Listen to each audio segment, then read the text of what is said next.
পুলিশের কার্যক্রম নিয়ে আরও তথ্য জানাতে এই মুহূর্তে গাইবান্ধার সদর থানায় আছেন সহকর্মী বিপ্লব ইসলাম ও দিনাজপুর শহরের হাসপাতাল রোড এলাকায় আছেন গোলাম নবী দুলাল। প্রথমেই যাচ্ছি বিপ্লবের কাছে। কয়েকদিনের স্থবিরতা কাটিয়ে গতকাল কিন্তু গাইবান্ধা পুলিশ সুপার আনুষ্ঠানিকভাবে গাইবান্ধার যে ৭টি থানা এবং 7টি পুলিশ তদন্ত কেন্দ্র এগুলো কিন্তু আনুষ্ঠানিক কার্যক্রম শুরু করেছেন।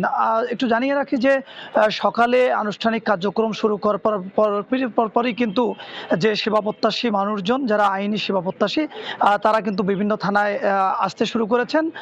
আমি আছি গাইবান্ধা সদর থানায়। আমরা আজকের পরিসংখ্যান যদি বলি যে সকাল থেকে কিন্তু এখানে 10টি সাধারণ ডায়েরি করেছেন সাধারণ জনগণ এবং 7টি অভিযোগ কিন্তু তারা এসে করেছেন।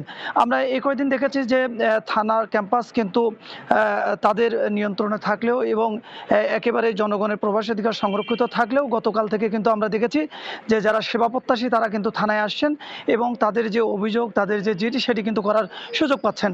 পুলিশ সুপার আমাকে যেটি জানিয়েছেন যে কয়েকদিনের যে স্থবিরতা ছিল, জনগণের মনে যে ভয় সংকট ছিল সেটি কাটিয়ে কিন্তু তারা যেটি বলছেন যে যারা সেবা প্রত্যাশী যাদের কোনো ধরনের ক্ষয়ক্ষতি হয়েছে, যারা মামলা করতে চান বা যারা জিডি করতে চান, যারা পুলিশের সেবা নিতে চান তাদের কিন্তু স্ব থানায় আসার তিনি কিন্তু আহ্বান জানিয়েছেন। আরেকটি জিনিস জানিয়ে রাখি যে আসলে থানায় অভিযোগ এবং সাধারণ ডায়েরি সহ যাবতীয় কার্যক্রম শুরু হলেও কিন্তু যেটি একেবারে মাঠ পর্যায়ের অভিযান সেটিও কিন্তু এখনও তেমনভাবে আজ পর্যন্ত শুরু হয়নি। বিশেষ ক্ষেত্রে যে অভিযানগুলির প্রয়োজন হচ্ছে সেই সকল অভিযানগুলো কিন্তু গাইবান্ধা যে সেনাবাহিনী আছে সেই সেনাবাহিনীর সহায়তায় কিন্তু পরিচালিত হচ্ছে। যদি বলি যে গাইবান্ধায় যে পুলিশের কার্যক্রম এটি শুরু করার পরে কিন্তু জনমনে একটি স্বস্তি এসেছে এবং মানুষজন কিন্তু তাদের যে কাজকর্ম সেটি নির্বিঘ্ন করতে পারছেন। এই ছিল গাইবান্ধার থানার কার্যক্রমের সার্বিক অবস্থা। আমরা এখন চলে যাচ্ছি দিনাজপুরে, সেখানে রয়েছেন সহকর্মী দুলাল। আমরা জানবো সেখানকার খবর।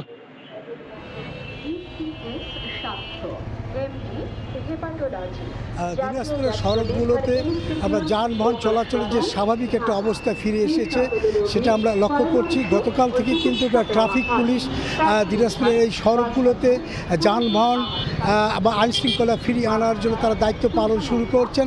আমি এই মুহূর্তে হাসপাতাল রোডের মধ্যে রয়েছে, এখানে দেখছি যে ট্রাফিক পুলিশের পাশাপাশি যারা সাধারণ শিক্ষার্থী তারাও কিন্তু দায়িত্ব পালন করছেন, কারণ দীর্ঘ 8 দিন পরে তারা কিন্তু গতকাল থেকে যে দায়িত্ব পালন করছেন তারা আপনার খুব সুন্দরভাবে কিন্তু এই যে শহরের যে আপনার যানবাহন চলাচলের যে একটা শৃঙ্খলতা তারা ফিরিয়ে এসেছে।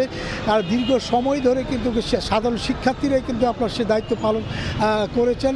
ছাত্র বৈষম্য আন্দোলনের কারণে একসময় ট্রাফিকরা তাদের দায়িত্ব পালনে অনীহা প্রকাশ করে, সাধারণ ছাত্র এবং শিক্ষার্থীরা কিন্তু তারা এই রাস্তায় তার দায়িত্ব পালন করেছেন।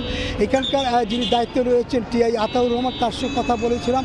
দিনাজপুর শহরের বিভিন্ন পয়েন্টের ট্রাফিকরা কিন্তু তাদের পোশাক পরিহিত অবস্থায় যানবাহন রক্ষায় তারা দায়িত্ব পালন করছেন এবং 71 জন আপনার ট্রাফিক রয়েছেন এবং 28 জন কর্মকর্তা রয়েছেন যারা সার্বক্ষণিকভাবে দায়িত্ব রয়েছেন এবং সুন্দরের দায়িত্ব পালন করানোর কারণে যানবাহন চলাচল কিন্তু একটা সুশৃঙ্খলভাবে তারা এখানে তারা চলাচল করছেন।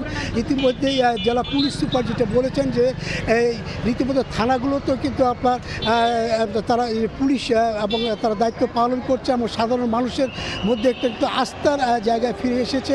অনেকে এখন থানাও যাচ্ছেন, সেখানে তাদের যে অভিযোগগুলো সেখানে তারা দায়ের করছেন। এবং এই যে ট্রাফিক ব্যবস্থা আপনাকে বলে রাখি যে বিশেষ করে আপনার বাস টার্মিনাল, ফুলবাড়ি মোড়, কলেজ মোড়, হাসপাতাল মোড়, লিলির মোড়, এই জায়গাগুলোতে সবচেয়ে বড় পয়েন্ট। সেখানে যানবাহন চলাচলের যে একটা আপনার যানজট লেগেই থাকতো সেটা অনেকাংশে এখন অনেক সুন্দরভাবে তারা হয়েছেন। এবং আমরা যেটা জেনেছি সেটি হচ্ছে যে ট্রাফিকের ব্যবস্থার তাদের যে ব্রিফিং দেওয়া হয়েছে এখানকার টিআই, তিনি বলেছেন যে কোনো সময় আর কোনো সমস্যার সৃষ্টি হবে না এবং ট্রাফিকরা তাদের যে দায়িত্ব তারা পালন করছেন এবং সবাইকে আমরা দেখছি যে সুন্দর এবং সুষ্ঠুভাবে তারা এই সড়কে যে যোগাযোগের বিষয় বা আবার বিভিন্ন যানবাহন যে চলাচল করছে ট্রাফিক আইন মেনেই কিন্তু আপনার শহরে এখানে চলছেন। কারণ দিনাজপুর আমরা জানি যে ছোটোখাটো যানবাহন সহ এখানে কিন্তু হাজার হাজার যানবাহন রয়েছে। সেই জায়গাটায় সাধারণ শিক্ষার্থীদের সঙ্গে আমরা আরেকটা বিষয় বলে রাখি, যেখানে গার্লস গাইড এবং স্কাউট তারাও কিন্তু দায়িত্ব তারা পালন করছেন এই ট্রাফিকদের সঙ্গে, এবং বিভিন্ন স্বেচ্ছাসেবী সংগঠন এইসব যারা ট্রাফিকের দায়িত্ব পালন করছে, আইন শৃঙ্খলা সাধারণ শিক্ষার্থীদেরও কিন্তু তারা বিভিন্নভাবে খাবার পানি এই তাদের সহযোগিতা করছেন। এবং আমরা যেটা লক্ষ্য করছি যে এখানকার যারা ট্রাফিক রয়েছেন তারা বলছেন যে এটা যে তাদের মধ্যে যে একটা ভীতি কাজ করছিল সেটা কিন্তু এখানে নাই। সাধারণ মানুষ তাদের সঙ্গে রয়েছেন এবং সবাই ট্রাফিকদের সহযোগিতা করছে। তো আমার কাছ থেকে ট্রাফিক ব্যবস্থার সর্বশেষ এই ছিল। পুলিশের কার্যক্রমের সবশেষ জানতে সরাসরি ছিলাম গাইবান্ধা এবং দিনাজপুরে।